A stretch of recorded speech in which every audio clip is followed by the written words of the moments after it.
We're back for another episode of Surrender the Glory podcast. I guess now it's safe to say I'm with my co-host, All right. Billy Gasky. This should be fun. Kind of in a heavy, I don't even know. I was going to say sarcastic way. It's not. So it is a. It is close to Christmas. Tis the season, whatever that means. So. If you can hear, I kind of got the music going in the background. I don't know if it's picking it up, but we are, I guess, going to talk today about like grieving through the season and what that means and what that kind of looks like for each one of us. And then, so I know a lot of people come into this season and kind of dread it, you know. And, so I don't know exactly what, your experience is this season or whatever, but mine's been kind of heavy. And when I texted you and was asking if you wanted to do this, like it was mainly for selfish reasons. I wanted to talk about it, but I thought it might benefit, someone else hearing it. And so I guess we can just go from there. Yeah, absolutely. I think, everybody's affected differently by the Christmas season. And I talk about this a lot at work, and not for selfish, but like me and yourself, it hits you a different way when you have a loss of family or a close friend or whatever. You see those big pictures of those commercials of families getting together, and man, it's the dad, the mom, the sons, the brothers, the sisters, everybody's successful. Just living a great life, right? But it's not like that for everybody. Yeah. So we talk about that a lot and how it affects each one of you and really to be each other's brother's keeper. Yeah. And just kind of lift everybody up because it's tough. It can be tough. Yeah, and it kind of hit me like a ton of bricks. Excuse me. When this season, I guess I had become kind of numb to it, so I didn't recognize it. And then going in, I had a loved one tell me that, kind of checked me and was just like, man, not to them, but just to someone else. They were just like, man, why are you being so short? Why are you being a jerk? Why are you being a jerk? There's no reason for it. And, I kind of took offense at first. I was like, I'm not a jerk. Like, what? Yeah. That's dumb. Like, why would you say that? And then I started, I kind of reflect a little bit. I took that time. I went and reflected, and I was like, oh man, that I did kind of come off kind of jerkish. Snappy. So yeah, I went back and made another phone call and apologized, and I mean, in that moment, I instantly recognized what it was. It was just it's just so overbearing. Everything this season is about your whole family coming together, experiencing the most amount of life with the closest amount of family you have. Yeah. And if that big chunk of your family's not there, man, just like hyper focal, you just get hyper focused on. For me, I was hyper focused on like it took me back to. So it took me back to when my dad died. Mm-hmm. Mm-hmm. And it was just like that in those moments, like I had all these questions and stuff, and and now, I mean, 10 years later, like I still realize like I haven't fully dealt with everything. I haven't dealt with the grief. I haven't, I've accepted it, and wholeheartedly, I know I can honestly say I know where my father's at, and I'm comfortable in that, and I trust in the Lord and all that. But for me, it's still like for those selfish reasons, like, not being able to experience certain things with the people that you were the closest with and you love the most. Yeah. I mean, it hurts. And like, if you don't have, like you're saying, community, if you don't have that, and like as men, we're told to, deal with it, suck it up, move on, be a man, and all that crap. And so you try to deal with it by yourself, and you bottle that stuff up and you don't talk about it. And then 10 years later now, you're faced to talk about it. And, still affects you the same Yeah, way. 100%, 100%. Yeah, and it makes me feel guilty to go back to where I was at. You know, when my dad died, like I was extremely angry at God. Excuse me, and didn't know why. I wasn't really practicing religion at the time. I still consider myself a Christian, and I was just angry. Had a lot of the questions, a lot of the whys, a lot of the doubt, and then I feel guilty when I'm at this point because I still have those questions. Like I don't know why, you know, why was it 60 days before I got married that he died? Why was it before my kids were born? Why, you know, all these whys, and just a lot of the, you know, basically just grief, just not dealing with it, just pushing it to the side and saying, oh, I'm going to go to work, going to take care of this, got to keep doing what I'm doing. And, yeah. And just not talking about it. And it's tough. Yeah. I agree. It's very hard. You know, and I'm sure you do. I mean, you think about your dad all the time, and as it's a father-son kind of thing, you know. So, you know, it's like there's a moment that maybe you'll experience with your kids or your wife, or yourself, and it's like, man, you know, only if he was here to share this. But it's almost like, and I love the Christmas season. But the Christmas season, especially, just kind of exuberates that, I guess, to say, and it really lights up that deep, dark coldness down deep in your soul, and kind of stirs it up again. You talk about the shortness. I feel that as well. I do that too with the kids. You know, you're real snappy, or with the wife, you're snappy, and you don't realize it at the time, right? I mean, it's someone I didn't points it realize out, until and it's it's like, well, pointed why out. is that? Then you reflect on that and kind of think through some things. But yeah, it's a great season. I mean, we celebrate the birth of Jesus Christ. Beautiful thing, but yeah, there's some pain along the way. Yeah. And that's the thing is, like, I don't want that. I don't want my shortness and my bitterness to, it's like, for the kids to even notice that first off. And then if they were to ask about that, if I was to be honest with them, I don't want that to overshadow what the season's actually about. Because the season isn't about, you know, me or my father. It's about Jesus, ultimately, and what Jesus did for us, and what God did for us in sending Jesus here.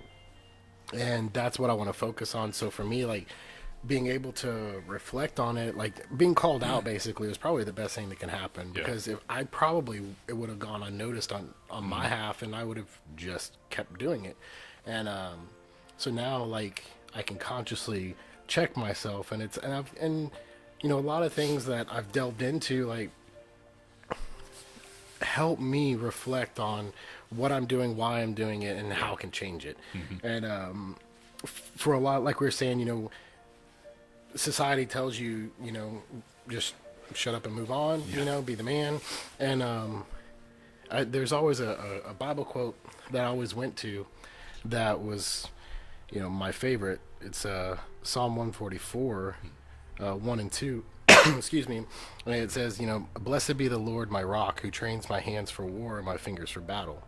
He is my steadfast love and my fortress, my stronghold and my deliverer, my shield, and he who I take refuge.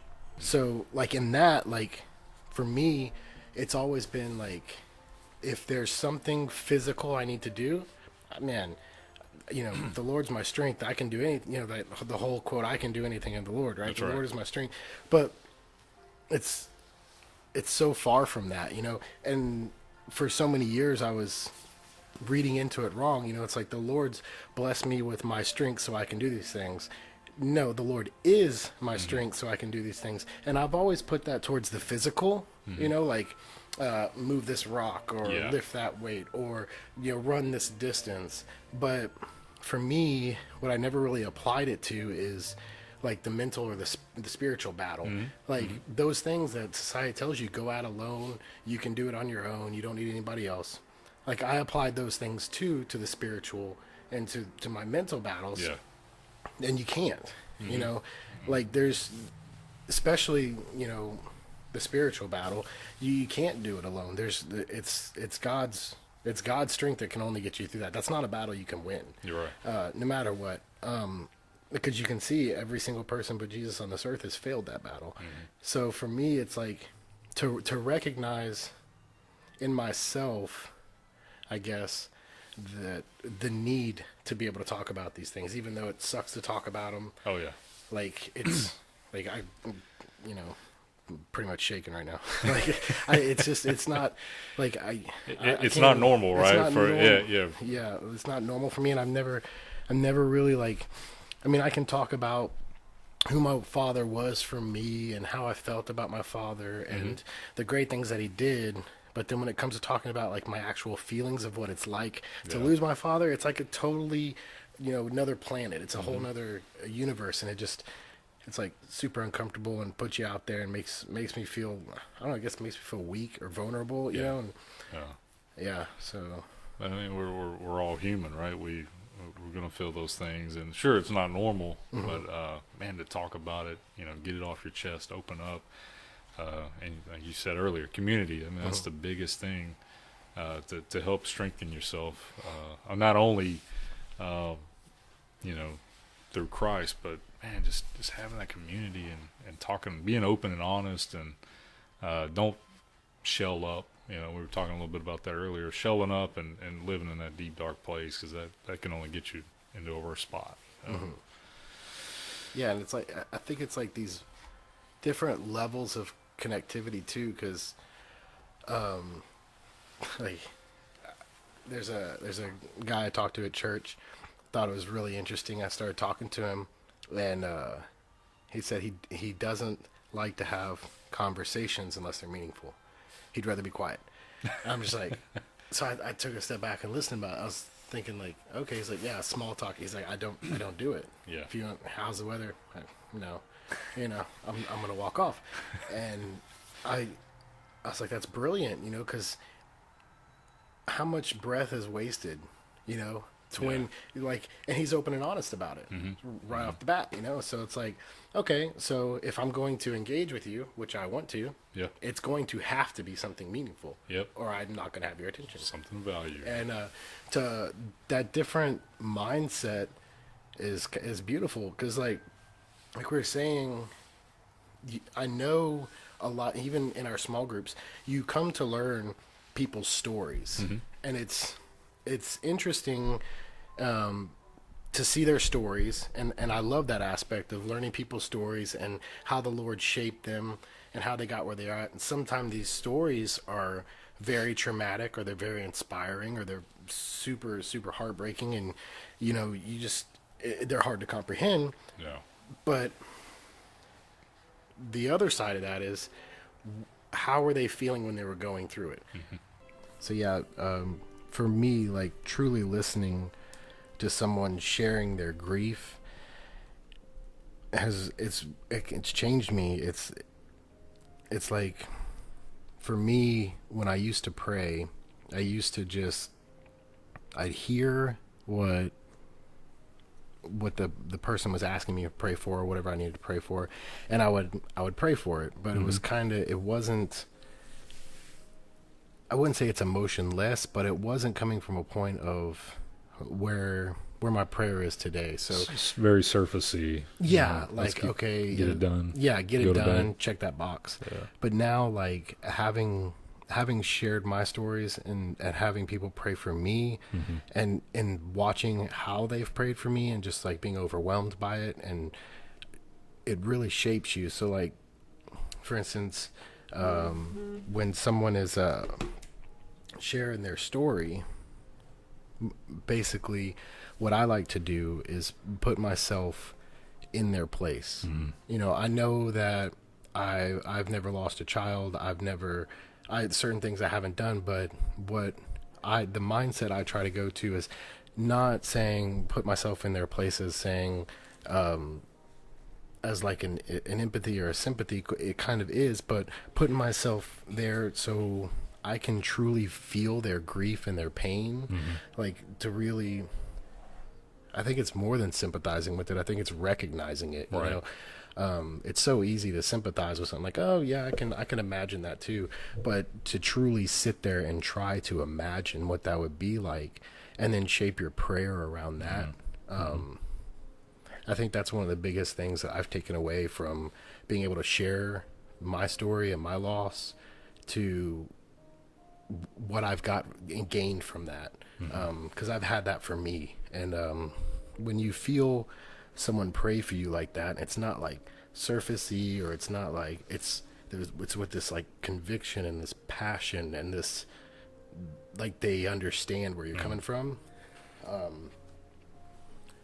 It's real, and it's like visceral.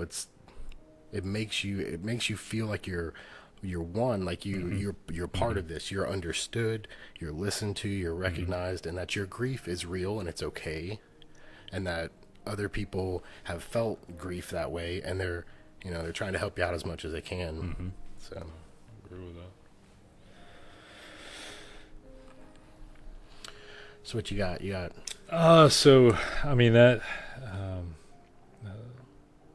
what I have just a little bit is I've been kind of reflecting on the time my dad passed, and it's just some of the stages of grieving. And I went back, I did some research, find it very interesting that there are stages, because you think, okay, this is it happens, that's it, Yeah. and just you just live through it. But just a few notes here. Of course, you got the first one, which is shock and denial, especially if it's one of your loved ones, or like ours. Your father passes away. I mean, it's like slap in the face. The second, you deal with pain and guilt, Oh yeah. and I mean, it really haunts you. Those questions arise where did I spend enough time with him? Did I?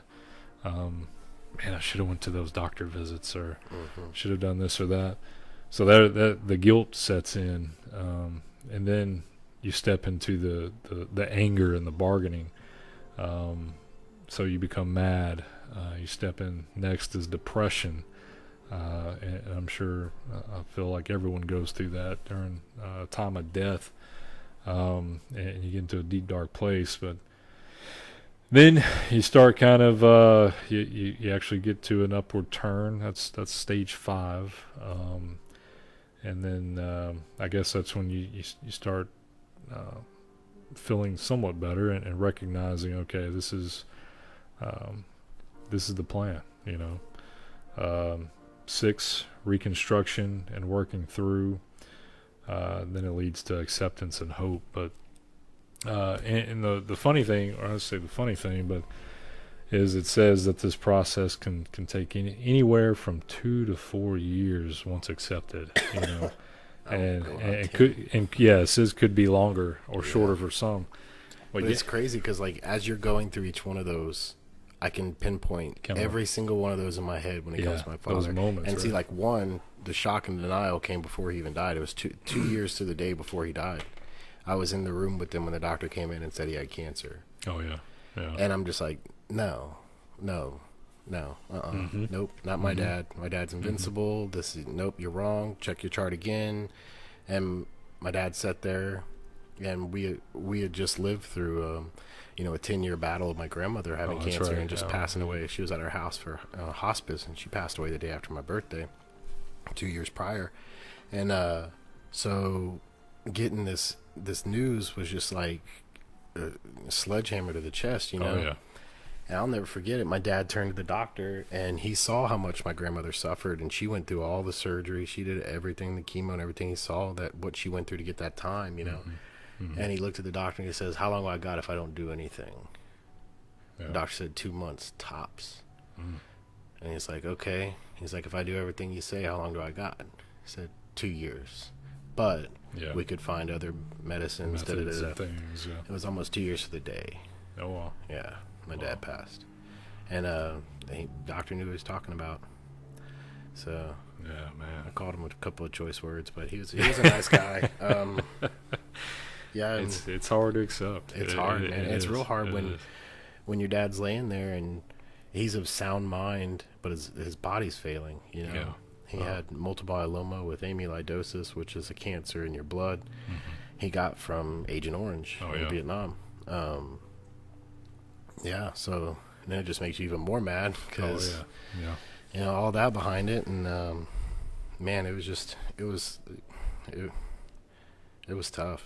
And like when you're saying, you know, depression, man, I didn't get out of bed for 2 weeks. I didn't go to work for 2 weeks. Wow. And to the point that Jamie's like, "What are you doing? Like, you need to get up. You got to start functioning." And I'd been to a ton of funerals before, but nothing was more real than that, you know. And and I think like my father's death, it's weird to say, but it was like the most beautiful day of my life and like the most awful day of my life. So, you know, my dad was a cop. He was a Marine before that, and then he was a customs officer after he was a cop. And so he had a lifelong service of just, you know, being a police officer and military. And so the funeral, I mean, there were, not hundreds, but like thousands or something. Wow. I mean, it was insane. And I dressed out for it, showed up in uniform, and a couple of officers that were real close friends of my dad and mine, we all carried his casket. And when they went outside, it was so beautiful. Like, I didn't know what it was because I had never been to a police officer's funeral. And they said, before we release y'all, we're going to do a blue wave outside. A blue wall outside. I'm just like, what are you talking about? So every officer in the funeral home, boom, stood up, and everyone went outside. So I was at the head of carrying the casket, and when we walked outside, that door opened. For as long as you could see on both sides, it was just uniforms. All the way to the hearse. And the only sound I can remember, and it's like so vivid, there was an American flag flying right at the front of the funeral home, and the wind was just popping it. Pop, and that's all you could hear. And that was the longest walk I've ever taken. Yeah. Well, you talk about community, and that right there is community. Yeah, they showed up. Knowing the support right there, and I know reliving that story is, and that memory is tough. Yeah, we joke to this day that, you know, they only paid for 2 police officers to show up to escort us to. We were an hour away. We were going to the burial site, and I think like 12. They paid for 2 motorcycle cops. I think 8 motorcycle cops showed up. They were all friends of my dad's. They all took off that day to come do this. And then as we're coming over the Beltway to get on 45, there were 5 cop cars blocking every lane of traffic. So there was no one on the freeway. Wow. And I've seen them shut the freeway down for the president. It's not as impressive. I was just like, if Dad knew what was going on right now, he'd be laughing. He wouldn't want something like that. You know, cool. He's small town guy that, you know, just wanted to live life and you know, have a good time and provide for his family. And like, he went out like a hero. It's like, that's really cool, man. Yeah. Hey. So those memories though are what got me through. Yeah. Like, if we didn't have, like, at that time I wasn't in the church and I didn't have that, but I had my brothers in blue, you know, to rely on and get me through it. Yeah. If I didn't have that, man. Yeah, community's everything when you're going through something like that. Yeah, that's why, you know, it's so important nowadays to have that community with small group, right? So, I mean, we both been through these things, and I think we both went through these things when we were both not really into church, and it made so much harder. So. I mean, we encourage that, man, if you can get into a small group and just be there for that accountability, have that support. Or be that for somebody else. Or somebody else as well. And it goes a long ways. It's even great. If they're unchurched, you know, just, you see someone going through that, man, just like, you can't comprehend it till it happens to you. When some, you see on Facebook, hey, my grandfather passed away or this, and you put that sad smile face and you say, I'm praying for you. Or the hands up. Or the hands up together. praying. I mean, that's all fine and dandy and everything. And I'm not saying it's bad to do that. But if you know that person, reach out to that person, pray with that person, let that person know that you're truly praying with them. Go to their house, bring them food, whatever. But be the hands and the feet, be absolutely. Yeah. Cause you don't know how that small act of whatever it is, just going to sit with them on their couch and not saying anything can change everything. Definitely. I agree. And I'll tell you, there was one time that stood out to me was when a friend of mine was knew someone that was going through a tough time, and sometimes you get those texts like you were talking about, or those Facebook posts where it's, hey, can you pray for me? Can you pray for so and so? But he said, hey, I don't want to see some response saying praying or anything. Guys, just stop what you're doing and really have 60 seconds or whatever with God and just pray. Pray this prayer right here for this person, please. And I thought that was powerful. Yeah. I mean, no matter where we were or where I was, it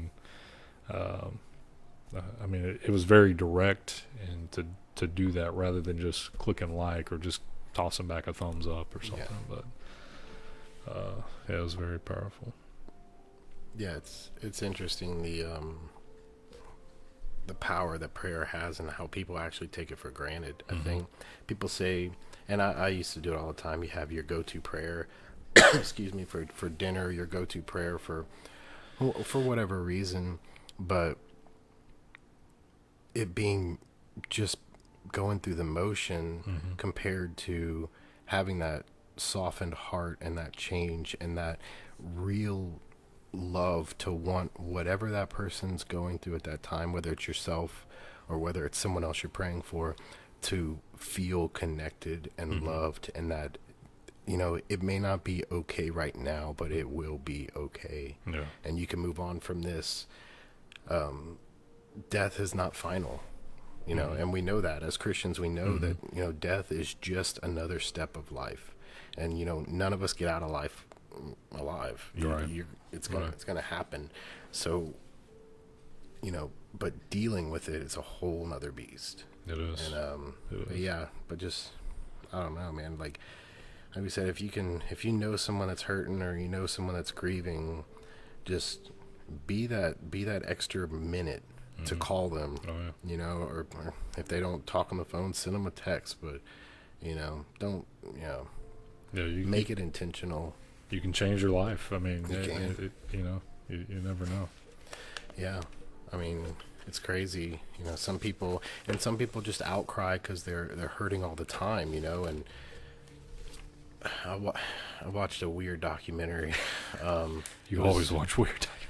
It was so sad. And I started watching it. It was called The Bridge, and it's on YouTube. And this guy did this article on suicide and how the Golden Gate Bridge has the #1 suicides of all time on it. So they set up cameras all around, and they wanted to see if this was true or whatever. And they did this. They did this year-long study, and they caught 24 suicides on the bridge. People jump out the bridge. They have a team that goes up and down the bridge to ask people if they're going to jump. Oh, like they have a police team that surveys the bridge, because so many they're just people stopping people and talking to people, really? Pulling them up. They'll even arrest them and take them. And I don't know how I got into it. Just came on, and I started watching it, and it was just so weird. But there were 2 stories on there that caught me more than anybody, because they found these people's family afterwards, and they talked to them of what was going on in their life and everything. And there was this one guy that they really kind of there's 2 people that they center the story around, but this one guy, he was broken, man. He was hurting, and he had made a pact with his mother that he wouldn't kill himself while she was alive. Wow. And then his mother died. And then so now it freed him up for that. And he'd always talk about it with his friends and stuff, but he talked about it so much that they just thought, He's never going to do it. It doesn't matter. Yeah. But none of them really tried to pour into him. I was just thinking, man, what if he found that one person? You know, and as I'm watching that, like, because he jumped to his death and he died. And as I'm thinking that, here's this other guy that comes on. He starts giving this story. And he says, as I jumped. And I'm like, whoa, what? Wait a second. He jumped off the bridge, tried to kill himself. Wow. And he lived. And he said that the second he jumped, he knew he wanted to live. And it terrified him. So he tried his best to stand straight up and down when he hit the water. He broke all his vertebrae. They went through his back. And he travels around now as a speaker, a Christian speaker. He says, so when they found him, so what they do when someone jumps over, they throw a waterproof flare that floats into the water because the current's so heavy. So they can, and there's boat teams that come out and try to find the body. So they threw the flare out and whatever, and he went 30, 40 feet down. He said, I didn't know where I was, which way was up or down. The current was crazy. And he said, I just felt myself being brought to the surface. And he said, my legs were broken, my back was broken, but I'm laying there and I felt something pushing me. It was, he said it was not a wave, it was something. And he thought, okay, great. I just jumped off this bridge thinking I'm going to end my life. Now I'm alive. I'm going to get eaten by a shark. Great. You know, so he's freaking out. Well, when they came to get him, it wasn't. It was a seal. A seal brought him to the surface and held him there because he would have drowned. He had no function over his body. It held him up until they pulled him out of the water.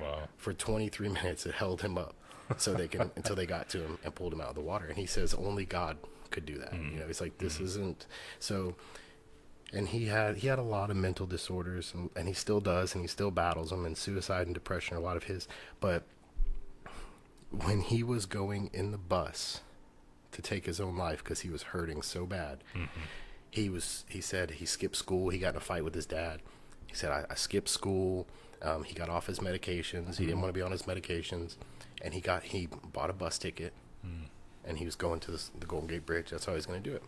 And in the back of the bus, he said he was just crying and crying and crying, and he was praying on the bus that someone would ask him what he's doing. If one person asks me or shows interest, I won't jump. No one said anything to him. So he gets off the bus. He goes up to the bridge. He walks to the middle of it because he said, there's a pylon down there. I don't want to hit that, you know. So walks over and he says, I was up there for like 40 minutes. And I was just crying and crying and crying, saying, please, if one person just try to stop me. One person. Wow. And he said this French lady tapped him on the shoulder. And he was like, oh, this is it. God sent someone to save me. And she was, picture? Take my picture? And he said, as I stood there for about 3 minutes for her posing for like 17 different pictures, she can see me visibly crying, see me visibly hurting. She didn't ask one thing, you know? Yeah. I gave her a camera back.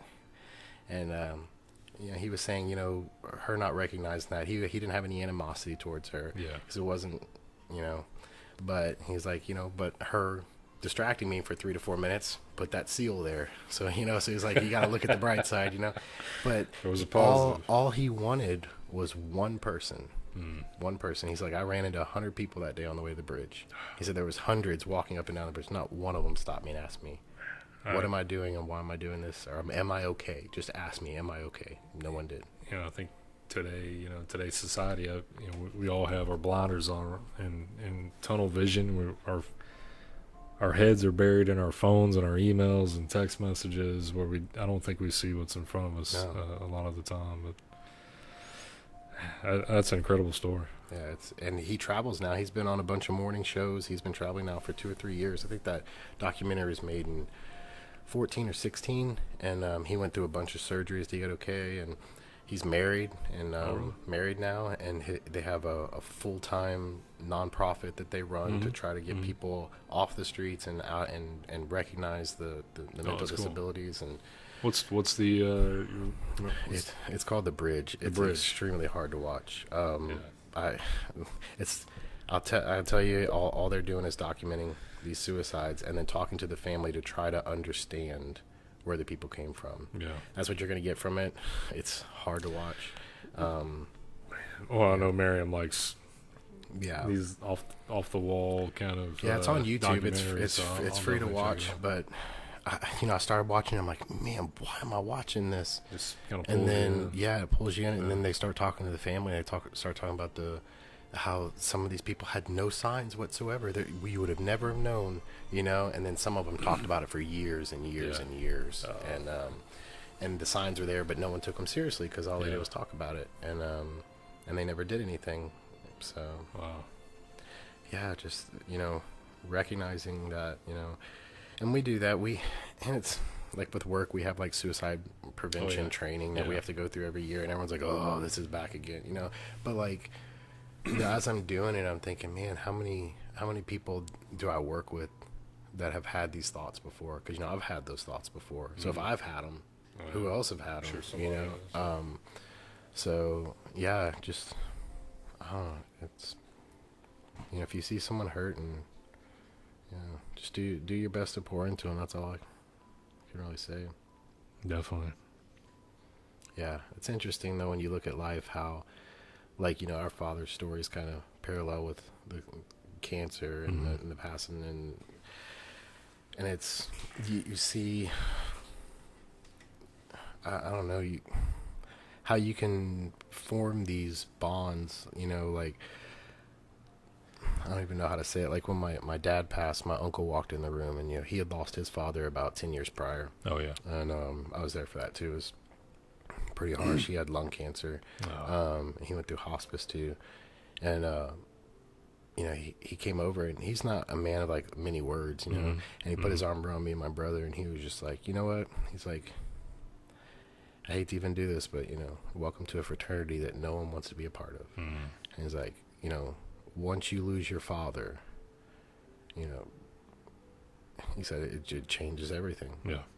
And it really does. He looked at his dad the way I looked at my dad. And so he knew what the road we had ahead was, Oh, yeah. And I wish we'd lived closer so I could have leaned into that relationship, and really I think his insight could have helped me through a lot of dark times, But yeah, it sucks too. Like even that grieving, like you were saying, those times that you wish you could get back, and then you start second guessing everything you've ever done. And like, man, I could have spent this much more time or that, but you don't have any idea. Even when you have an idea, it's just life and everything else, and you can eat yourself up with that so easily. You can. What else you got over there?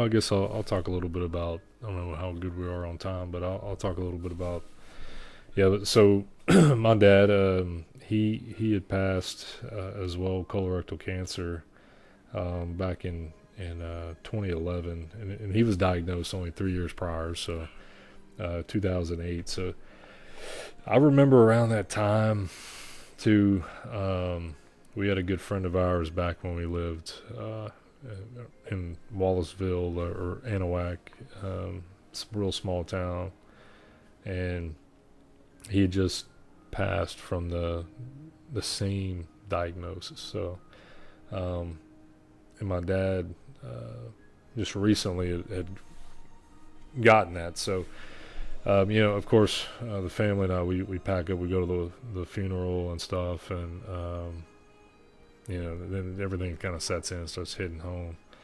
And I remember coming back, and my parents were living with us at the time, and grown man, but I felt like a little kid, and I just ran in there, and I jumped on the bed, squeezing him and just bawling, this can't happen. This can't happen to you. I know this isn't going to happen. You're going to be fine. And sure, like he always did, wrapped his arm around me and just said, hey, no worries. I'm going to be fine. It's fine. We're going to work through this like we always do. And he did. And he fought a heck of a battle, and he went through some of the chemo treatments, and he hated it, but he did it anyways. And had surgery. They tried to go in and cut the tumor off, and they weren't able to get it all, I guess. And then, which led to other things like that's the one thing. It was going in. Are you going to wake up, differently? Is if they perform the surgery, it was going to be okay. They'll wake up and have to use a colostomy bag or whatever, or not. And he didn't know, but he was game for either.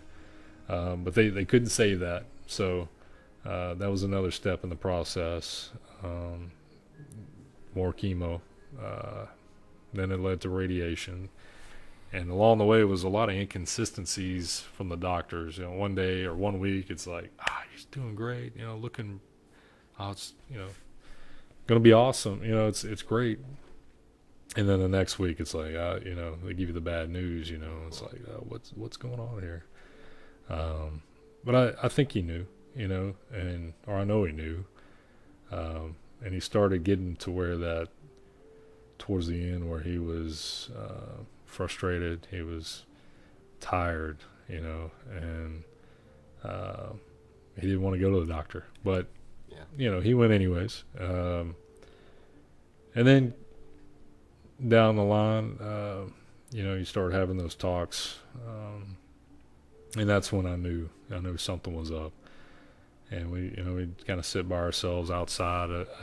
Actually, I think it was his birthday party that we put on, and it was just him and I sitting outside. And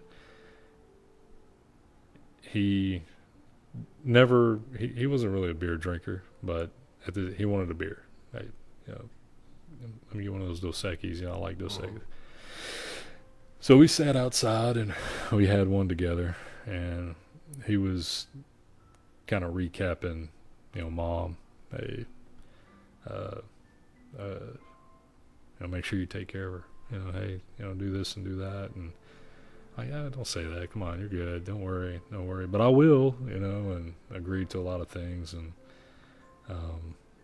then it was about a week or so, I think a week or 10 days later, when everything started going downhill, and when she went into cardiac arrest. And those are the times that stick to you.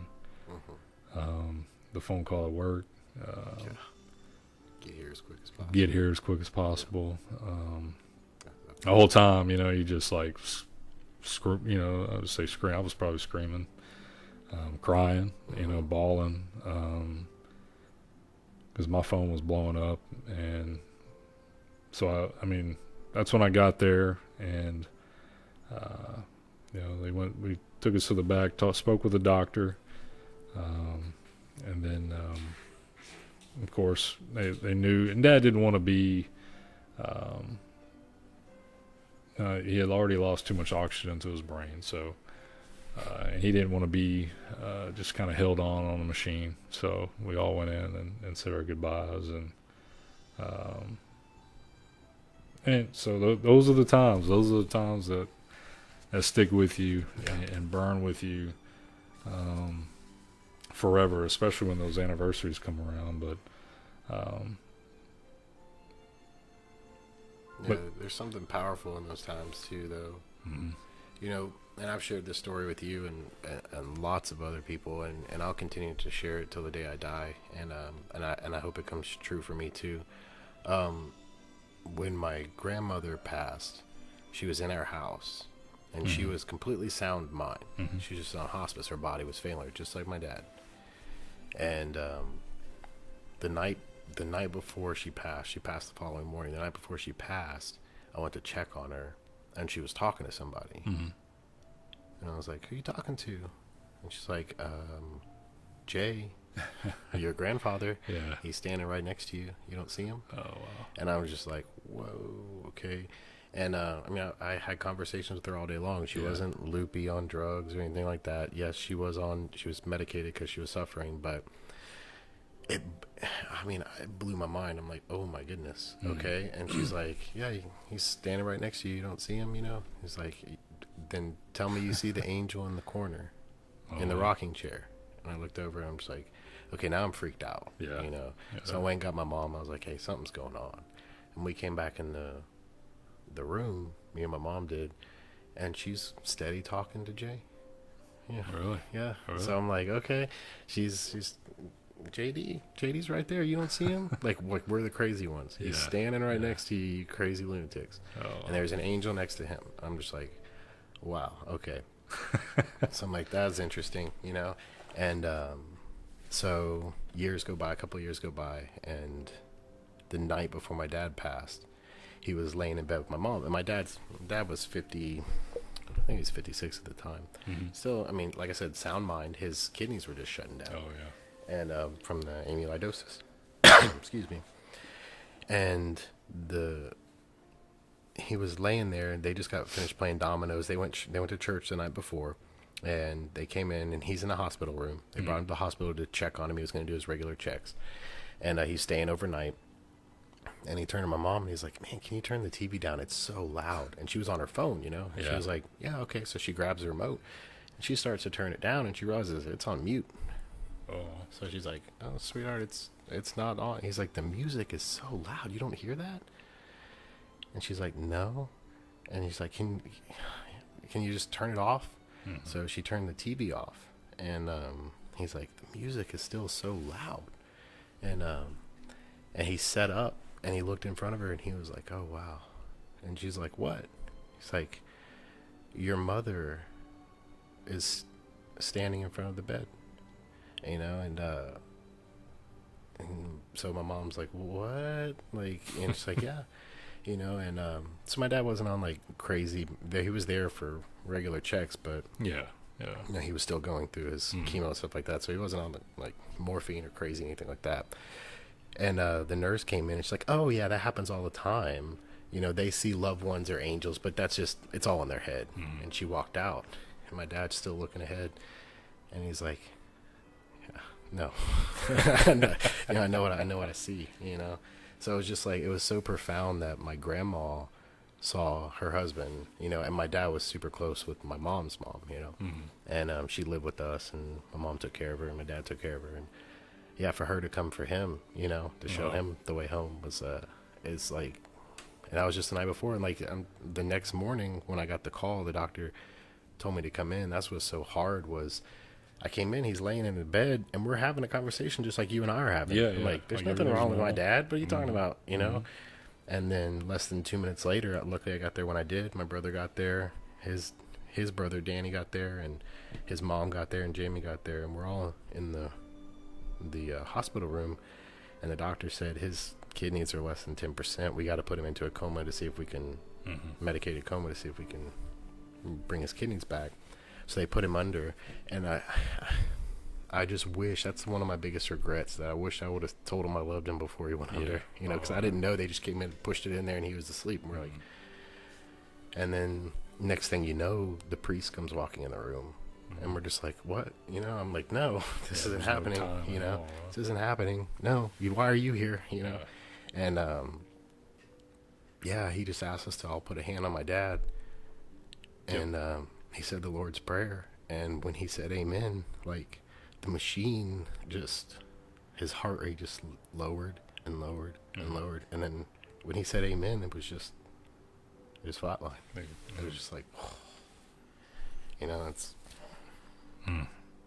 but to know he could hear us, and that we were all there with him at that time, he knew we were there with him, and yeah. It's like, those are like the worst times ever, but I don't ever want to forget them. Right. You know? They shape you, man. Yeah. They really do. They're hard times, but also, I mean, there's, you know, they make you who you are. Everyone. Yeah. Yeah. And I don't know. I just wish, in the last 10 years I would have invested more of how I felt, not of my dad passing, but how I felt in those moments. Like, you know, I got, and you know, I mean, if it wasn't for you and Miriam, you know, like I said, I say it all the time, I don't know where I'd be. And Jamie too, like, I was so angry and so lost and had all those questions and just no answers and so mad. And I didn't know what to do with it, so I tried channeling it and doing other things, but nothing got rid of it until I was able to get some sort of community around me that recognized the pain that I was going through, that allowed me to share it. And like, even though I've shared the story so many times, like right now, like you can still feel it, like it's still alive in me. Yeah, I'm sure it is you too. I'm sure you can pinpoint every one of those steps, and it's just it's so real. And that hurting, like if I were going through this all the time and I didn't have that community and that support group and that love that are coming from people that were strangers, complete strangers. At one point, they didn't know who I was, and they were still hugging on me and praying for me and looking out for me and checking up for me and bringing our family food and loving on us. And it would just be so different, so much harder. It's amazing. The power of community. It is, man. Like I said, I know this was like emotional and heavy, but it needs to be. Grief is emotional. It is heavy, and it needs to be addressed. And Don't let pride get in the way. Always feel free to talk or be open with others, and as you and I are, and surely don't want anybody going in that deep dark place. And let God be the light. He shines on the darkness and our failures as well.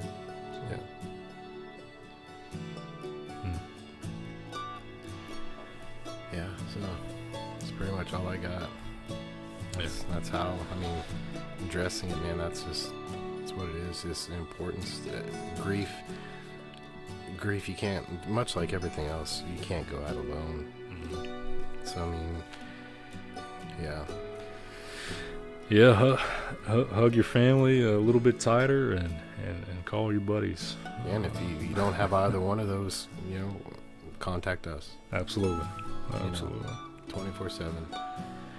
It's one of those things, just you have to be willing to be open and honest. Like we always say, just that's the mantra of the show, is just open and honest, man. Just and feel vulnerable and be able to put those things out there, because once you do, like man, how much better you feel, how much more secure you feel. I don't know, it's undescribable. And check us out at Surrender the Glory podcast. Our Facebook page, you can message us there if you want to message us. And either one of we're both linked on there, so either one of our pages, my page or Billy's page, just if you have something or someone that's going through something or someone needs to be prayed for, prayer chains, we'll do all that stuff. Prayer chains, some people think they're silly, but man, power of prayer real prayer is so beneficial. It is. Send it our way, man. Absolutely. Well, thanks for listening, and just hopefully if you see something, say something, as cheesy as that sounds, but put a hand out there. You see someone crying on the street, just ask them if they're okay, because sometimes that's just what they may be looking for. It might save a life. You're right. You're right. All right. Thanks again.